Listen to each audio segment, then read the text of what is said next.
Well, hello again. Here I am in my rather small garden studio, but it's well appointed at the bottom of the garden. Got the bird feeder there, and I'm in my sort of at the start really of painting another line and wash painting. So I'm going to put all the lights on, and I'm going to lead you through this lovely line and wash and explain exactly how I produced it.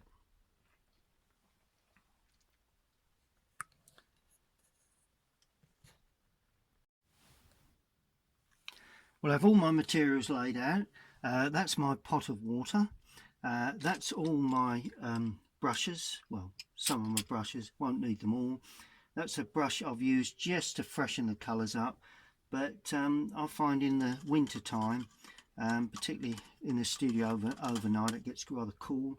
So you don't actually need any, just cleaning that brush up, it's got a lot of paint on it where I've cleaned everything up, well, roughly.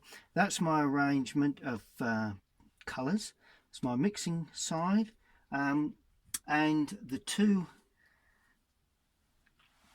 pens that I use to produce the drawing. Well, there's the drawing. It's not on watercolour paper, it's on 140 gram card, but it's acid-free card. It's nice for demo, like sketches. These I use, these sort of line and wash subjects I use for sketching. Now, these are the brushes that I use for the ink drawings. For very small sketches, I use the fine point, the very fine point, and for sketches of this size, I quite often use a larger point. And providing they say permanent ink or permanent on the sides, then they are fine. If they don't, they may loosen and spread when you come to put the colour on, but sometimes that will give you some really good effects. So that's basically it. The subject is a subject taken from one of my trips to Suffolk. I can't exactly tell you where it is because it was more or less out of my mind. I saw the subject, hadn't got any material on me, and so I memorised it. There was a lovely like a farm cottage and a small outbuilding to the right, the fields at the back, but the thing that attracted me was the water in the foreground. I produced a line and wash when I got home, made it up really, but that's the basic subject. We've got lovely stretch of water in the foreground, a path that leads your eye into the subject. I've got a tree on the bank, not sure that was there, but I put that in anyway because it all adds to the composition, gives a bit of depth between the sort of foreground and the middle distance. And then we have an open area there that we've got to watch doesn't compete with our open area there. The eye needs to scan that and come through and be held up by this side and wander into the distance. More or less, as if someone looks at this, they think, well, I wonder what's around the corner. That's the intrigue of the painting, really.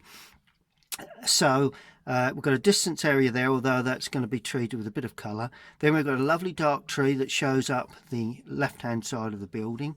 That is brick, that part of the dormer side of the building, and that's going to be rendered. So that's going to be a nice definition there. And this area stands forward.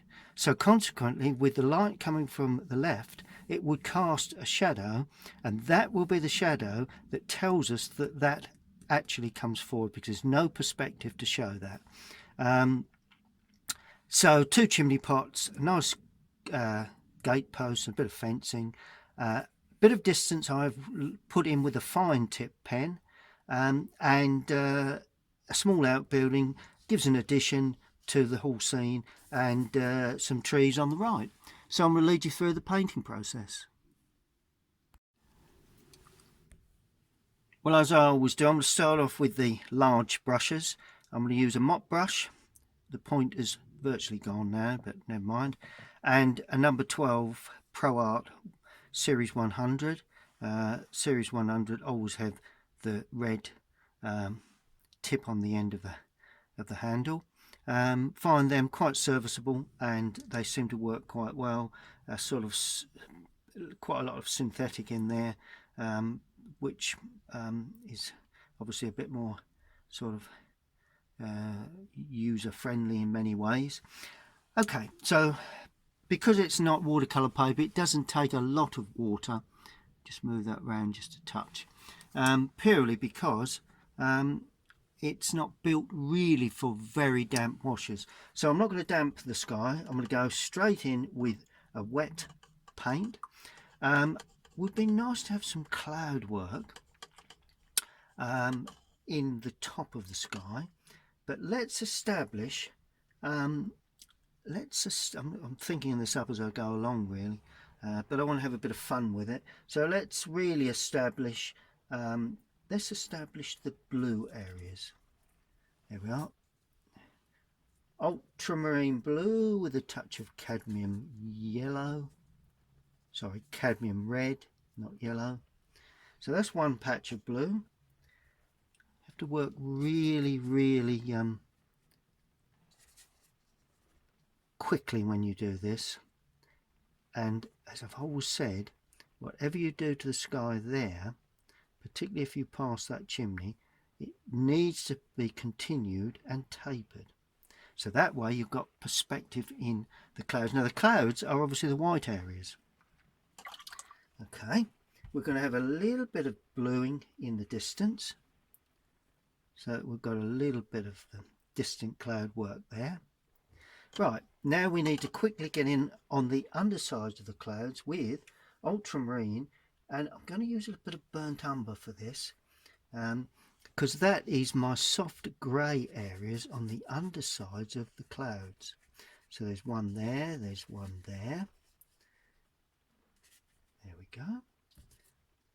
That's actually on the top of the clouds, but there you go. That's how it goes sometimes.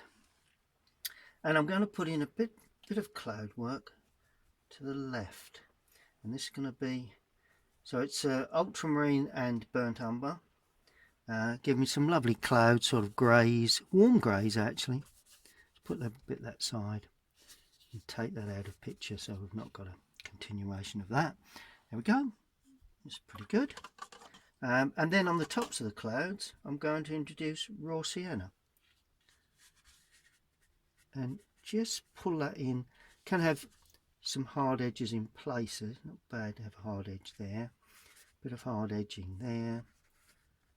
There we are.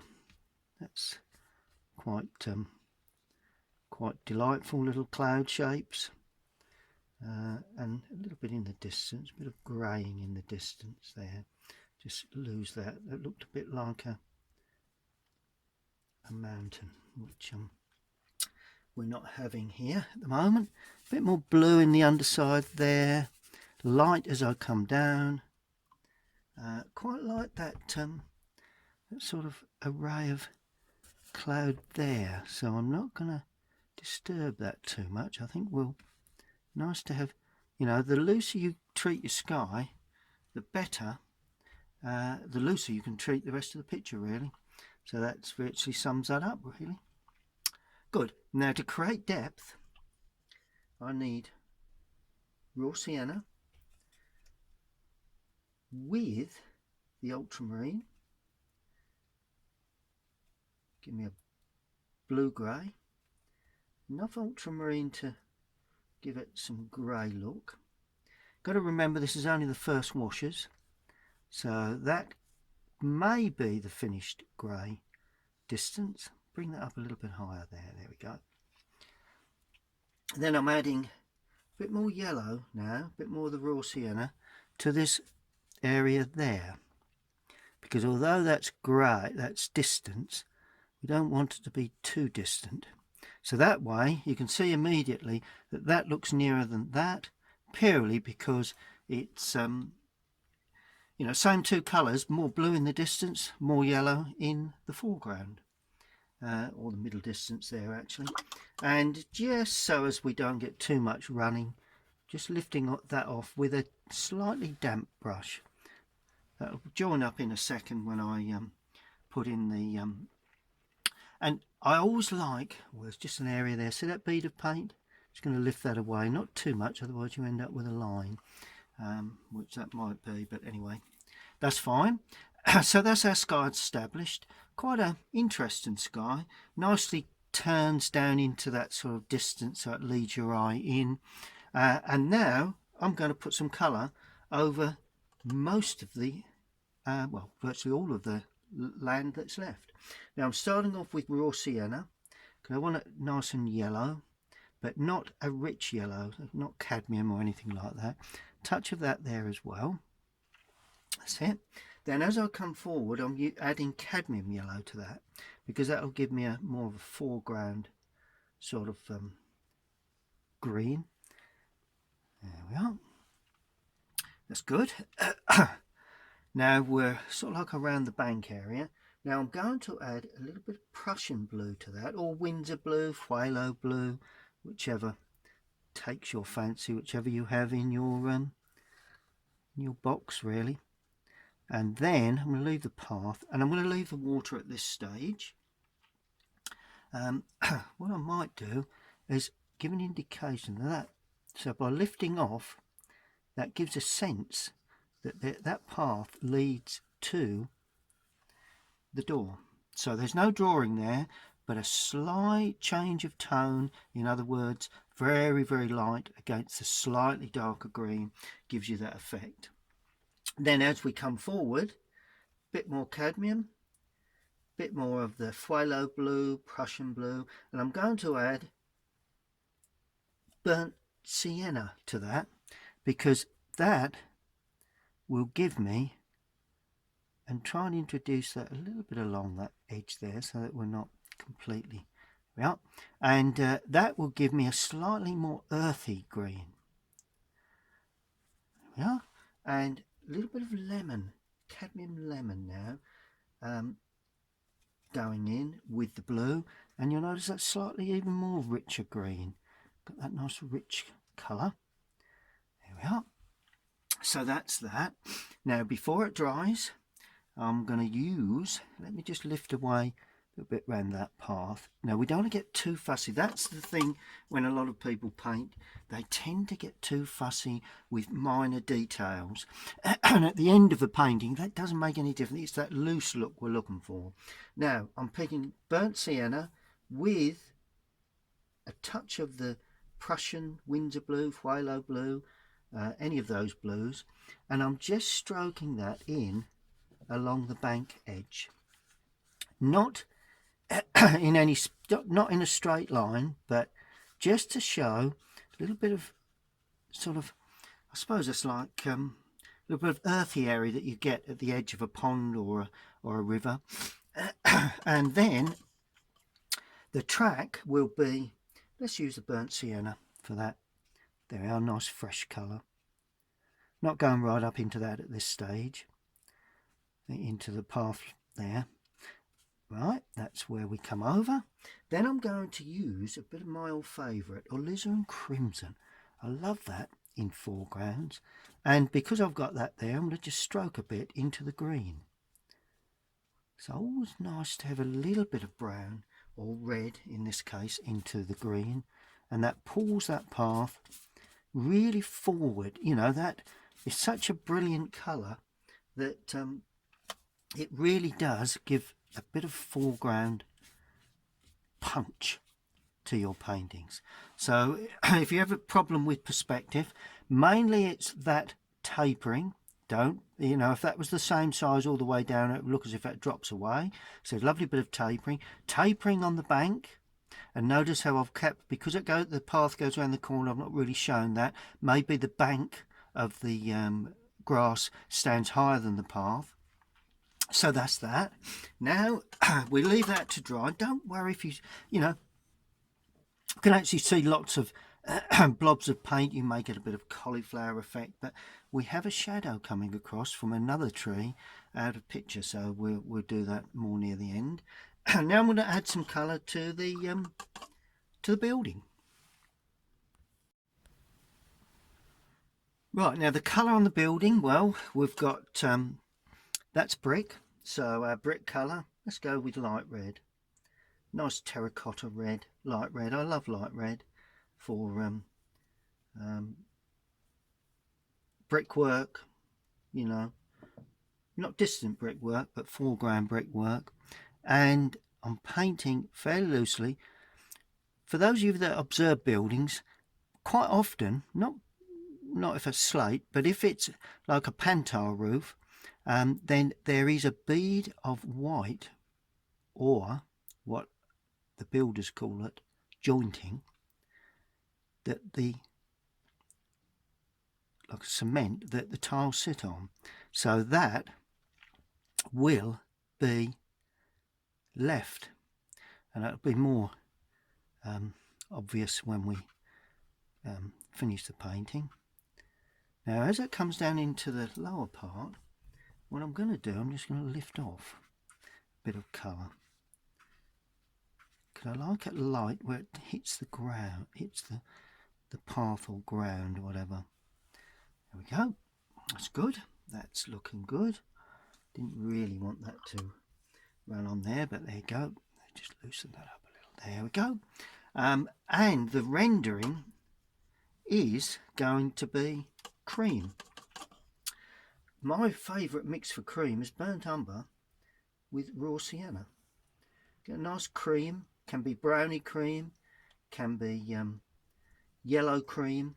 I would normally put a red with it, but because we've got a nice red on the front of the building there, this needs to be a bit more sort of cooler, not as warm in colour. Now that's the render, like that. Left the windows white paper at this stage. Oh, another area of brickwork is the lovely old building there. There we are. Good. Yep, let's put a little bit of red along the base there. That just marries the two together. So a bit of red just complements that, but it doesn't do anything to disrupt the look of the render. Okay, now we've got the roof area. Well, roof work is going to be burnt umber with the light red, just to darken it. The burnt umber actually darkens it, and I do feel that roof work is always best. Obviously, you see varying tones of roof work, but you know, I want that to be darker than the building itself. Leave one or two touches of white. Got to paint this very quickly. There's a little run over, so let's just lift that away. There we go. So that's that. I'm just going to drop into that, just for a bit of fun, a bit of red. There we are. And while I've got the red, I'm going to put in the impression of a ridge tile, leaving some little white patches here and there. There we are. So that's the impression of a ridge tile. Let's sweep that across. There we are. And that'll all run down. Let it have some fun. You know, let the paint have fun with itself. That's my motto anyway. And now the chimney's even darker, so more or less burnt umber. Yeah, a nice dark chimney there. Dark chimney there against the light sky. Probably would be quite dark, so no reason why it shouldn't be dark. And as always with watercolour, it dries somewhat lighter when it actually does dry. Okay, now chimney pots, right?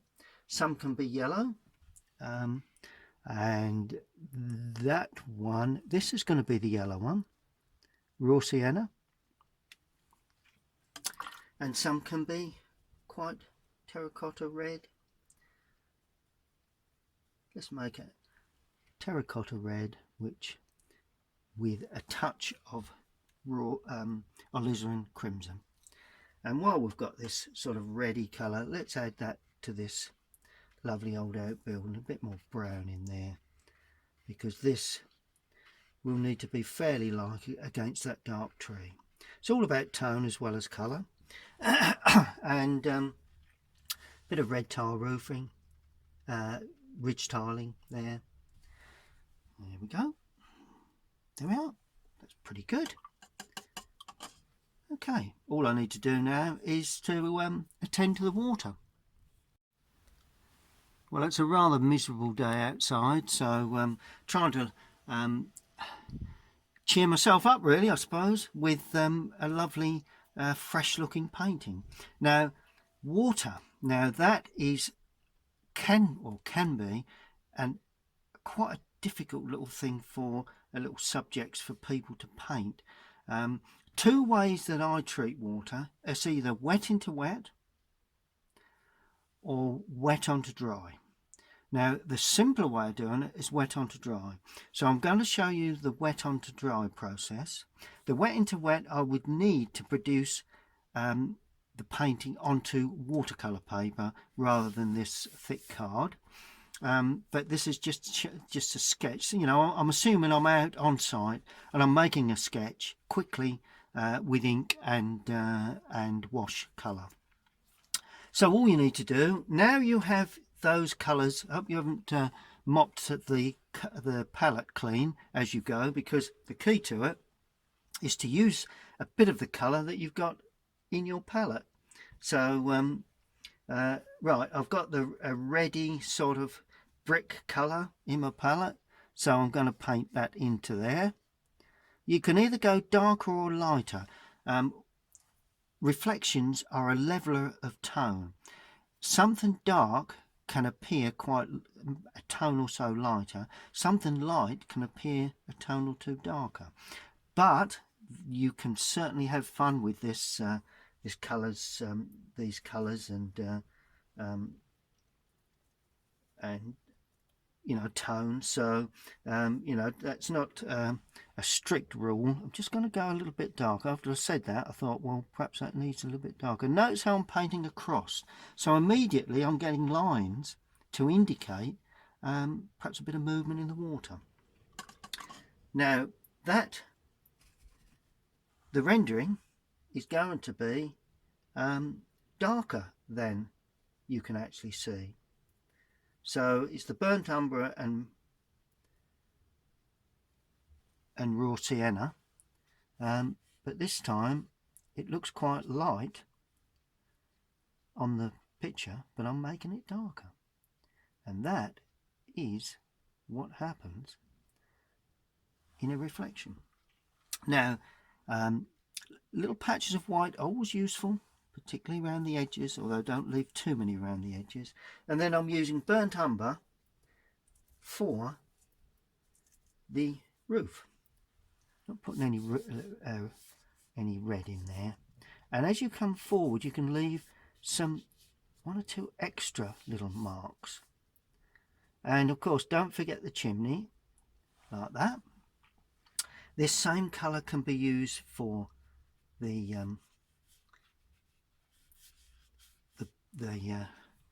little outbuilding. Now, the general rule of thumb, the height of that should be the height of that. Now, if that building were to be standing right on the bank, then you'd see more of it in the water. But because it's well back, then the bank hides the lower part, so you only see that part of the building and the roof. And the same goes with that. That shows from there. That from the chimney, well, yeah, that's it. That from the chimney comes to about there. So, as I say, general rule of thumb, but that's the best way to explain it. I think this is pretty much what happens. Then there's the roof again. There's the opening and the doorway and all the rest of it. But let's just put the building in as such. Try and keep the brush strokes running across. Not too concerned with that because it's virtually one tone. Good. Now I can paint in the sky in the water. Now, quite often blues appear considerably darker in water reflections. So I'm going in with a weak grey blue to start with into that area there, just to give an indication of that sort of area, although you probably wouldn't see a great deal of that. Then we quickly come into a lighter part, which is more or less just raw sienna. And let's have a bit of running in on that roof there, and blend it back. There we go. That's, and then we quickly add our blue to that, and even deeper blue there. It really is not a difficult subject to produce reflections. And of course, let's just add really bit of strong blue there. That's nice. That'll warm up. And another little strong blue there in that bottom right hand corner. There we go. And to be quite honest, that, I think you'll probably agree, that gives you a sense of water, or the start of a water reflection. Always keep the edges jagged. That's why I've produced the drawing with a jagged edge. And we'll do the trees when we come to paint the trees themselves. Okay. Well, there's the day outside. Very grey, dull, not very nice at all. That is my cup of coffee that I've just finished. Well, it's the cup, it's empty. I wanted to brighten the day up, so I decided to paint a lovely line and wash subject. And I'm hoping that we can finish this one off pretty quickly now. Just want to run through a couple of things that I've done in the beginning of the video. Laid the sky on, produced the bit of distance in the background, concentrated on the base colours, you know, mixing some reds with the browns and all the rest of it, and introduced some of those colours into the water reflection. Now, the difference between a water reflection and the subject itself is that it's not a complete mirror image, because you've got to remember that if you were to be swimming in that water looking up, you wouldn't see the base of the building because it sits back. If it were to sit on the corner, then there'd be all of the on the edge of the bank, there'd be all of the building in. But because it sits further back, and the further back it goes, we won't actually see that distant land, because the height of the bank, if you were in the water there looking up, you wouldn't see it. You'd just see the bank. So we've got the bank to put in colour. And also basic principles, it's a leveler of tone, but we can also level that tone out right at the end, and I'll show you exactly how to do that. If you make yours a little bit brilliant in colour, that's not a problem. Okay, now the next thing we need to look at, I enjoyed that coffee, very nice. Next thing we need to look at really is the let's pop some tree work in, and I'm going to use cadmium yellow with Windsor blue, or Prussian blue, phthalo blue, one of those greeny blues. And all I'm doing, I'm loading the brush fairly, you know, with quite a dense mix.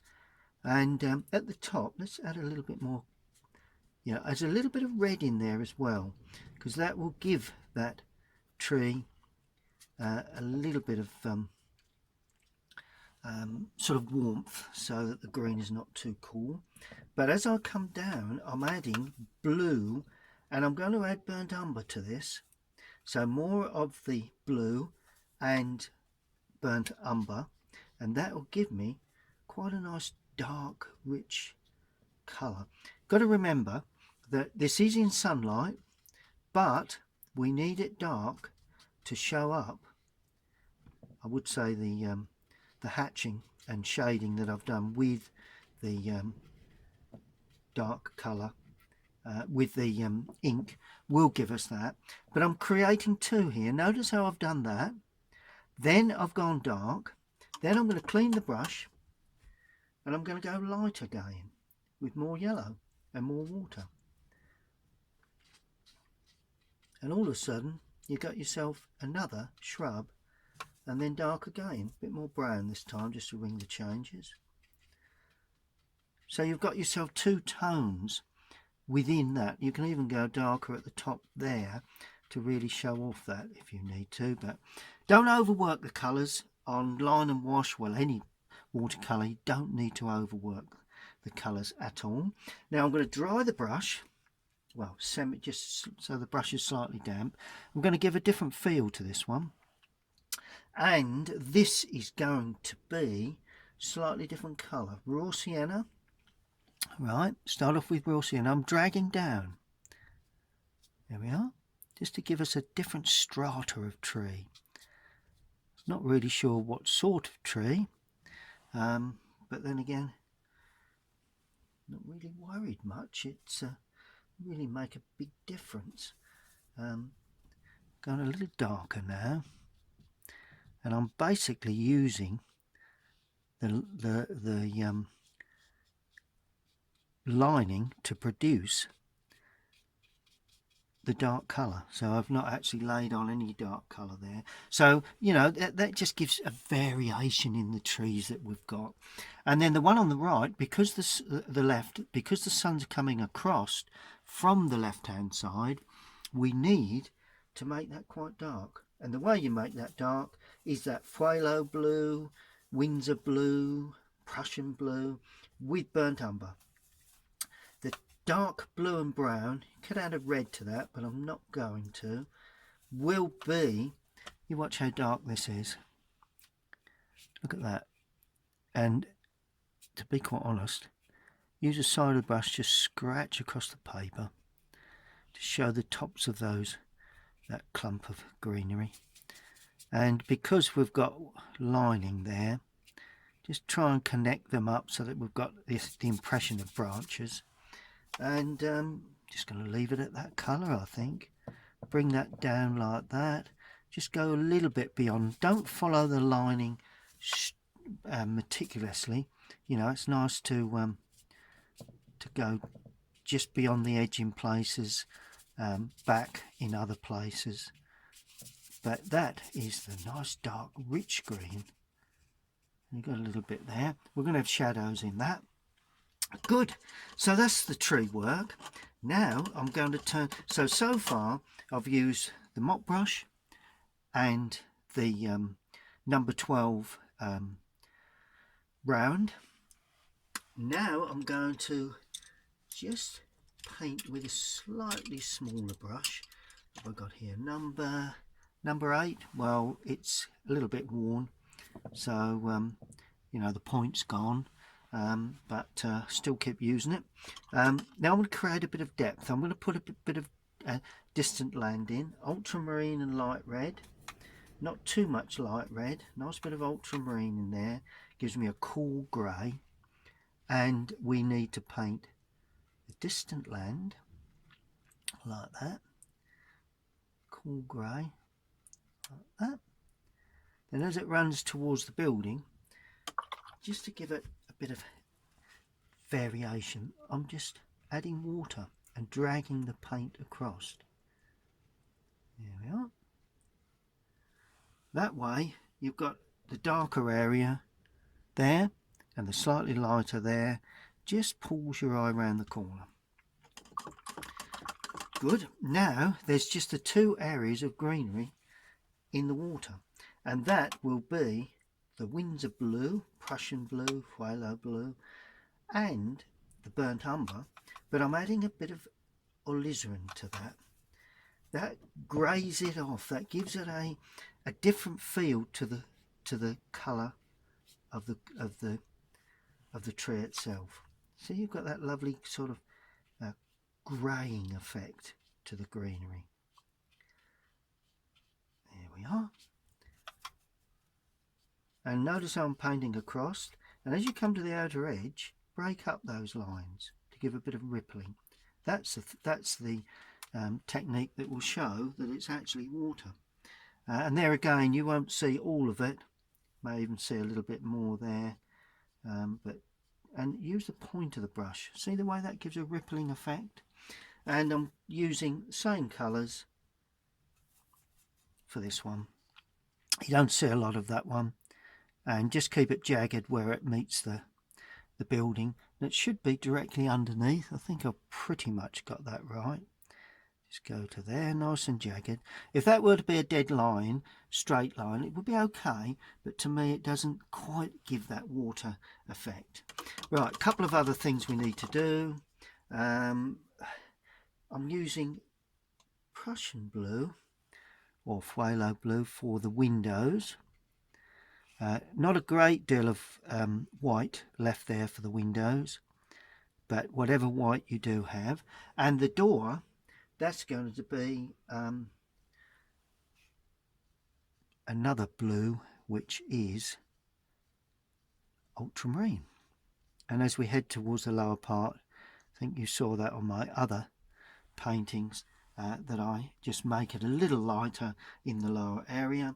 Now in the barn we may have bales of hay there like that, so we put a yellow on that, and that gives a sense that the light is entering in the door. And we've got burnt umber for the door. You could use burnt sienna, let's use burnt umber. It's a bit more of a wood sort of colour, fairly light. That's the sunlit part of the door, and the other side will be in shadow, and I'll do that shadow work next. Okay, we'll allow that to dry. Final stage is shadow work. Now shadow work, what am I going to use? Well, I'm going to use the Windsor blue with alizarin crimson, but I will put a touch of yellow with that, and the yellow I'm going to use will be, use enough crimson, otherwise it will go green. I'm going to use cadmium lemon. Ah, look at that lovely deep dark grey. Now where am I going to put that? Right hand side of the chimney. Look how dark that is. Underneath the overhang of the chimney, the row of bricks that runs around the top. Okay, maybe if that chimney were to stand sort of in the roof part that this building comes, where this building comes away, it may be that it casts a shadow across the roof there. So that's always interesting. And you could give it a little bit of perspective in as much as you may just see a bit of the side of that one. You wouldn't see the side of that one, although you could put it in if you wish, but that just may be that, you know, the eye line is there, that's sloping up, so you may see a little bit of that, but not a great deal. Now with this colour again, we have the overhang of the shadow on the underside where the tiles hang. And immediately, see I said about that white area there, that is the jointing of the ridge tile. Now probably wouldn't see anything on the underside there, but I've got a line anyway, so that's the good thing with line and wash. It helps with that showing up. Now let's mix a bit more colour. I would say that there's no real need to mix a real puddle. Because when you remix, it does vary the colour you use, which is quite good actually, because sometimes, you know, shadows are not all the same colour. Depends what they're cast on. Now this is a very interesting area. Make that edge a bit, I'm going to have to lift a bit off there. Oh no, that's okay. Right, depends how high the sun is in the sky, will depend how wide that shadow is. Okay, you may see on the camera that's a little on the it looks light, but it's actually the shine of the light on the paint because it's still wet. Once it dries, that'll lose that. Okay, now that's the roof, right? Now that's all the shadow work on the roof. Now these windows, I'm making them slightly recessed. So we're going to have a shadow down the across the top and down the left hand side. See the way it makes them sit back? Really does. The door is the same. Nice deep shadow at the top, shadow down the left, because the sun is coming on the from the left hand side. And right, now let me do the shadow on that wall. Right, this is slightly blue, so that'll help. We go under the gutter and down the left hand side of the window, and then because the sun has moved around quite a bit, I'm going to put in quite a shadow like that. But that bush I'm going to leave. There we go. And quite likely that may very well cast a slight shadow from the roof at that area there. So that's always an interesting feature to put in from the top of the roof. Yeah, I think it probably would be there, but anyway, it's there now. And down the right hand side of that downpipe. Okay, that's looking good. Maybe under the gutter there, it's all gone in, just a little bit there under the gutter. Okay, the rest of the building under the overhang there, and of course this door would be in shadow. That would cast a shadow onto there, onto the wall, and all of a sudden you're beginning to see a three-dimensional feel to this lovely old building. There we are. If I put a slight shade on that, you can see without the reflection where that shadow work is coming. Okay, good. That's looking fantastic. And what I'm going to do, I'm going to extend that shadow at an angle, because I don't think it would come at that. So I'm going to bring that right down to there. There we are. It's just something that I think probably would be the way it's coming. Lovely. Okay, so that's that, and it really gives a real sort of feeling of sunlight. Right, so that's that. Now with this same mix, I'm going to add a bit more raw sienna, a bit more cadmium lemon to this. Just give it a slightly greeny shadow, because we've got shadow there, not too dark. A little bit of shadow there, maybe a little bush or something, a little bit of grass around the base there, a bit of grass there. Oh, there would be a shadow up to there. We'll put a bit more shadow on that greenery at that point, bearing in mind that would be shaded off. There we are. So that's the shadow from that building.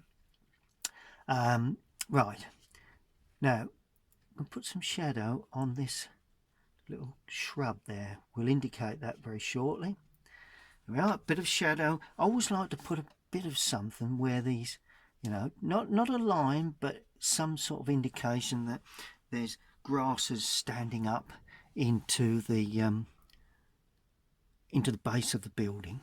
That's it. Good. Now, my favourite part is this lovely foreground shadow. Now, it's always useful to have a nice deep dark foreground shadow there, and that stands up there like that, because that's the underside of that tree. It does break up a little on the outside edges. Always good to show as just a straight line. You could do, but then it goes down into the track and then up the other side, and that then indicates that that track is lower than the bank, because it comes across, down and up. Right you are. Now we do the foreground shadow. Lovely foreground shadow, and this is where you need to use brush strokes that are quite quick. Could do this with a larger brush really, but and notice how the red complements this cool shadow, and it really is the key. And I'm adding more red now, just a nice splash of red in this foreground. And what I do, once I've splashed red into that shadow, I'll then get some blue and splash some blue in it. There we go. And it will blend on the paper, it will mix. There we go, up there like that. And then you just pull that across and just let that mix away. Once it completely dries, it will give a lovely cool and warm shadow. Okay, and then finally, with this very dark colour, we're going to produce the opening there. That door is in shadow. I'm going to put the door in there as well. There we are. A little bit of this for the window work. Won't see the door, just see that window. Won't even see those windows, but if you wish, you can just indicate the window there. There we are, just as a, you know, it's all pretty much basic stuff really. And then I'm going to introduce the shadow into the water, and this I'm treating extremely light. Well, certainly lighter than the original anyway. Let's be a little bit darker than that, but and break it up on the outside edges. Also the bank, more blue in the mix for the bank, a bit more yellow as well, a bit of red, because that's always nice. Now the bank would reflect quite dark. See where that bank reflects extremely dark against that, and also you can just bring one or two ripples up now. Notice how I'm not, you know, it just helps to give a sense of, there we go. And that gives a lovely hard line against the bank area. Yeah, that's looking good. And then with the point of the brush, you just need to show some little bit of shadow work there, a little bit of shadow there, and also where you mopped away, one or two little touches, just to indicate, you know, that it's going away into the distance. Now I can deal with this, because that is the most distant part. This area is just going to be quite blue. I'm using the same mix as I've used for that, only much lighter, and that will give a soft feel to what probably is some more foreground, middle distance actually, and all of a sudden it cuts that out and creates the distance area. Good, we'll allow that to dry. Okay, well, as you can see, it's just beginning to dry, and you can now see that bit more clearly in tone. The light is just still reflecting on a little bit there, but basically it's beginning to dry off nicely, and we're getting the right tones coming through. So when you put these really dark shadows on, don't be afraid that they're going to be too dark. In most cases they won't. All right, you can be too dark, but generally when you're learning you wouldn't be, because you're not picking up enough paint anyway. Good, so that's that. Now some little finishing touches. Well, I have introduced a bit of red to the tops of those, just do that one. They're what they call soldier bricks, I understand, from builders, that stand up along the top of doors and some architecture. But I'm not worried in the reflection.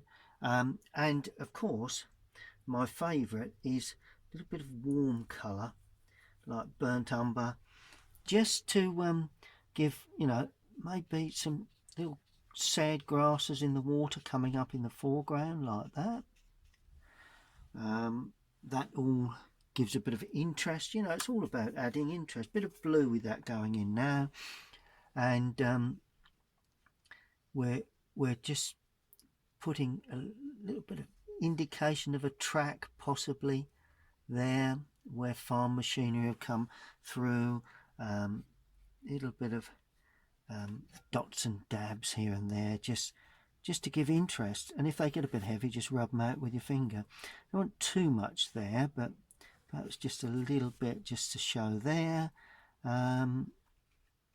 2 little bits there. You know, it's ideal that you don't do it just for the sake of it. I understand that, but you know, it just adds interest. You know, what about a little bit of within that grass area there, a bit of red, some warm colour, a little bit in the, still a bit damp, so you can show a bit of texture.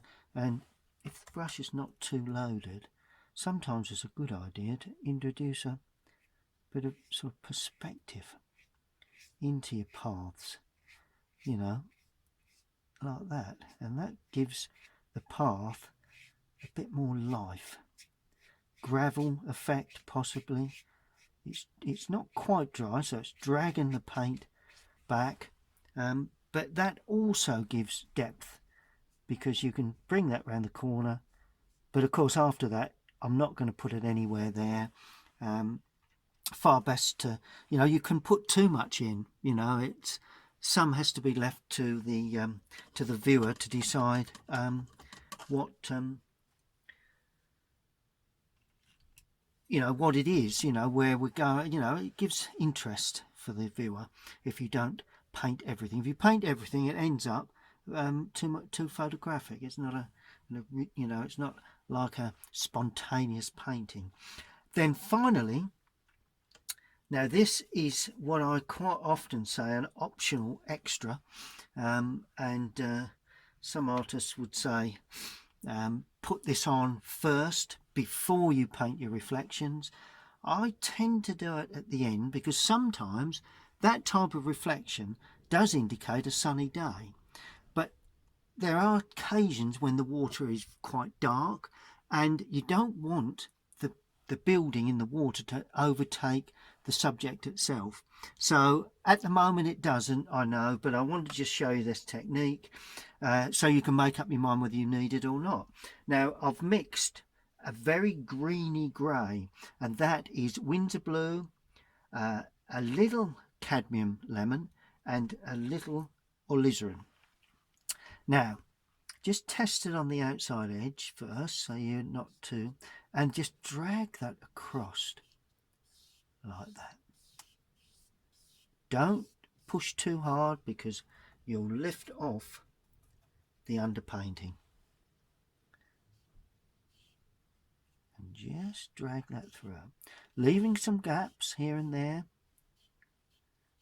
not too many gaps, and all of a sudden you get that sort of rippling glaze that, you know, if you've been a little bit heavy with your don't make lines, try and bring them together. That's it. Try very carefully not to lift off the underpainting, and then all of a sudden it looks very watery. There we go. And in the foreground, similar sort of actions, but be a bit wilder with the brush strokes, and you can zigzag them a little bit there, like that. There we are. Right, let's just get rid of that there. Notice I've not gone silly with that, but I think you'll agree it does give, let it completely dry, and it will give it that bit more rippled effect. So, you know, originally before I did that, it was more for buildings that are reflected in very still water. This could actually indicate a bit of movement in the water. Good, let's let that dry. Well, it's virtually dry, still a little bit of dampness there.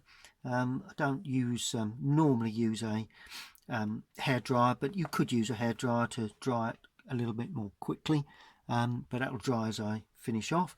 And do we need birds in the sky? Well, I no doubt some of you are shouting yes, and some of you shouting no. Well, I'm afraid it's a yes for me, purely because I just want to add a little bit of extra life to this. There we are, one there. Trying to think where they'd be really, and one there would be nice, I suppose, and possibly another smaller one there and a smaller one there. So that's those three. It just pulls your eye towards that area. Wouldn't have put them there. There's quite a bit of interest with the cloud work, and we're trying to draw the eye in to, you know, this sort of distance area. And then finally, with this dark colour, I'm going to sign up, and I'm going to put it down in this bottom right hand corner with my normal signature in the paint that I used, and draw that across like that. And that is another painting, another one of my line and wash demonstrations, and I do hope you've enjoyed that. It just shows you how to produce a lovely feeling of a line and wash painting. I hope you've enjoyed that, and we'll see you all again very, very soon. Thank you for watching, and please subscribe by clicking the logo at the bottom right hand corner, and then you will receive notifications when I upload more. Thank you very much.